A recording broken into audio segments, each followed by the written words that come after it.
Hello everyone, thanks for tuning in once again. Today we are going to be doing a cooling system fill using a vacuum filler. This is the part that failed. It's a coolant line. That's what happened to it. It broke off the little tip of it, so got to refill the system. So we're using our Master Cool set, a very nice set. Very happy that we have it.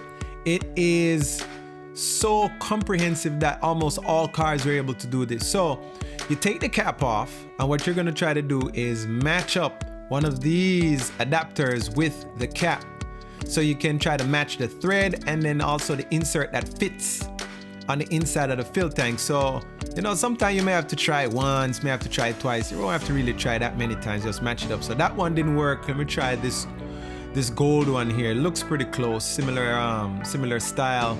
It's still a little bit small, so we just try another one. And then this blue one that we tried, it just ended up being the correct size, correct thread, had the O-rings on the inside, so we just fit that up there. Now, this is the hand pump that you would use to pressurize the cooling system. Let's say if you had a leak and you were trying to find where it was leaking from. So you would put the same adapter on the expansion tank and you just use the hand pump and pump air into the system, and then now you would be able to find a leak. But we're going to use the vacuum purge and refill tool that is included in the kit. Next, we're going to attach the tool to the top of the adapter. It's like a quick disconnect fitting. Then I'm gonna hang it from the hood. Came with a little tether, then I attach the air line to one end. Next, I'm gonna hook up the exhaust hose. There's a hose that comes with it. You just stick it down somewhere just in case any moisture comes out. And then slide the valve, letting in shop air, which creates a vacuum. Then you open the valve to introduce the vacuum into the system. Now, don't do like me and forget to hook up all the hoses, because you will not be able to pull a vacuum in the system. So as I hook this hose up, you can see what happened to the hose. The vacuum starts collapsing the hoses. So it's sucking out all the air that's in the cooling system, and that same vacuum is going to be used to suck the coolant back in. After about 10 minutes, you can turn the valve off, turn the shop air off, and then monitor the gauge. If the gauge stays in the red, which indicates vacuum, you are good. If it leaks back down to the green, you have a small leak. You have to do it again. Find the leak and fix it. Now, this is a fill hose, a suction hose. So you're gonna put that end of the hose into your new coolant, and the other end will go into the bottom of the vacuum fill purge tool.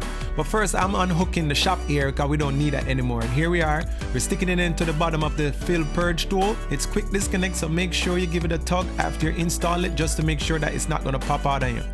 We'll close this side off, open this one to let the new coolant in, which in turn will flow down the blue hose into the expansion bottle. So here we go. Open, coolant flows in, going into the expansion bottle. This is a time lapse of the coolant going into the car. It will take more than just 1 gallon of antifreeze to refill this entire cooling system. So pay attention while siphoning to make sure that as the bottle gets empty, you turn the valve off. Switch bottles, turn the valve back on again, and we start the refill process. When the system is full, it will stop pulling more antifreeze in because there's just no more space. So when the valve goes all the way down to the green, almost zero, there's no more vacuum and it's full.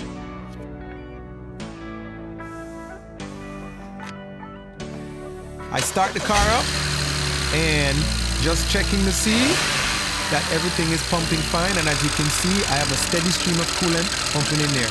I am now just starting to put the car back together, put the valve cover back on. I put the belly pan tray back on there as well, and get ready to call it a day. Thanks for watching. Thanks for tuning in. Don't forget to like, share, and subscribe. I appreciate your love. See you on the next one. Cool runnings, man.